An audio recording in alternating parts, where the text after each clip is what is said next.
ಎಲ್ಲರಿಗೂ ನಮಸ್ತೆ. ಇವತ್ತು ಸಂಜೆ ತಿಂಡಿಗೆ ನೀರುಳ್ಳಿ ಬಜೆ, ಓನಿಯನ್ ಪಕೋಡ ಅಥವಾ ಕಾಂದಾ ಬಜಿ ಮಾಡಿದ್ದೇನೆ. ಹೇಗೆ ಮಾಡೋದೆಂದು ತೋರಿಸಿಕೊಡ್ತೇನೆ, ಬನ್ನಿ. ನೀರುಳ್ಳಿ ಇಷ್ಟು ತಗೊಂಡಿದ್ದೇನೆ. ಇದ್ರ ಸಿಪ್ಪೆನೆಲ್ಲ ತೆಗೆದು ಚೆನ್ನಾಗಿ ತೊಳ್ಕೊಂಡು ಬರ್ತೇನೆ. ಸಿಪ್ಪೆ ಬಿಡಿಸಿದ್ದೇನೆ, ಕ್ಲೀನಾಗಿ ತೊಳೆದು ದುಡ್ಡಾಗಿ ಹೆಚ್ಚಿಟ್ಕೊಳ್ಳೋಣ.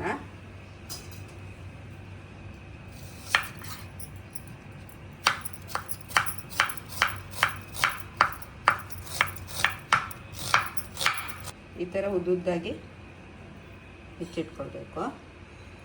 ಹೆಚ್ಚಿಟ್ಕೊಂಡಿದ್ದೆ ನೋಡಿ, ಈ ಥರ.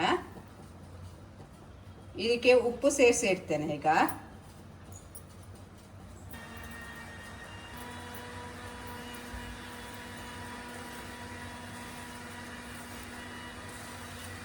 ಹಸಿಮೆಣಸು ಮತ್ತು ಕೊತ್ತಂಬರಿ ಬೀಜವನ್ನು ಹಾಕಬೇಕಾಗತ್ತೆ. ಈಗ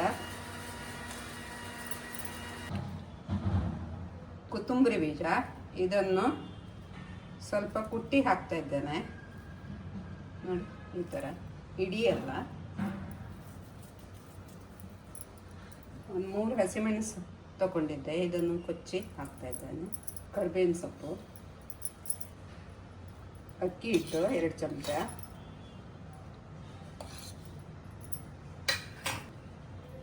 ಕಡಲೆ ಹಿಟ್ಟು,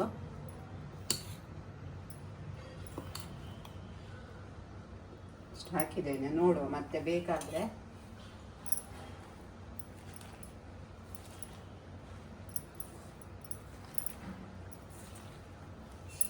ನೀರು ಹಾಕಲ್ದೆ ಕಲಿಸ್ಕೋಬೇಕಲ್ಲ ಇದನ್ನು? ಹೌದು, ಫಸ್ಟಿಗೆ. ಮತ್ತೆ ಬೇಕಾದರೆ ಹಾಕೋಬೋದು, ಹಾಕಬಾರ್ದು ಅಂತಾರೆ.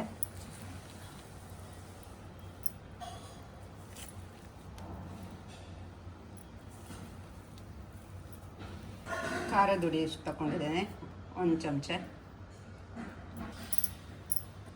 ಕಡಲೆ ಹಿಟ್ಟು ಹಾಕ್ತೇನೆ, ಕಡಿಮೆ ಅನಿಸ್ತು.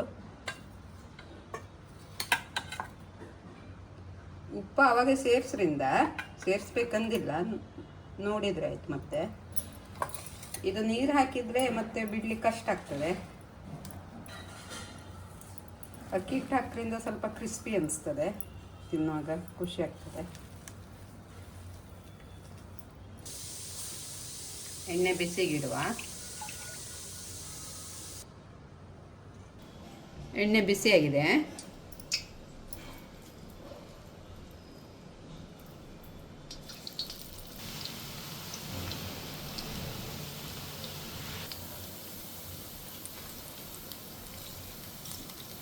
ಈಗ ಮಗುಚಿ ಹಾಕುವ.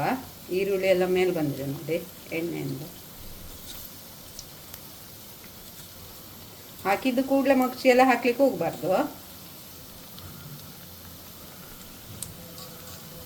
ಮತ್ತೆ ಇದು ಬೇಯಲಿಕ್ಕೆ ಸ್ವಲ್ಪ ಟೈಮ್ ತಗೊಳ್ತದೆ. ಆಗಿದೆ ಇದು ಕಾಂದಾ ಬಜಿ, ಓನಿಯನ್ ಪಕೋಡ ಅದು ಒಂದೇ. ಬಿಸಿ ಬಿಸಿ ಚಹಾ ಅಥವಾ ಕಾಫಿ ಸಂಗಡ ಮನೆ ಮಂದಿ ಎಲ್ಲ ಸೇರಿ ಕೂತ್ಕೊಂಡು ತಿನ್ನುವಾಗ ಖುಷಿಯೇ ಖುಷಿ.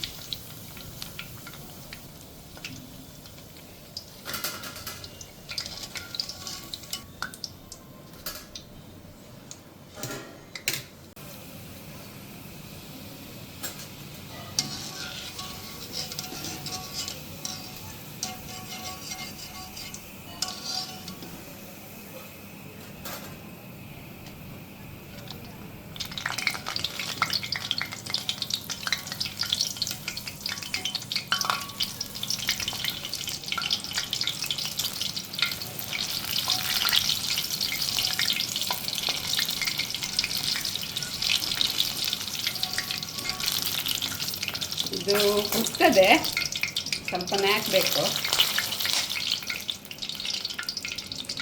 ಬಿಸಿ ಎಣ್ಣೆಗೆ ಹಾಕಿ ತೆಗಿಬೇಕಾಗತ್ತೆ ಕುಟ್ಟೆ.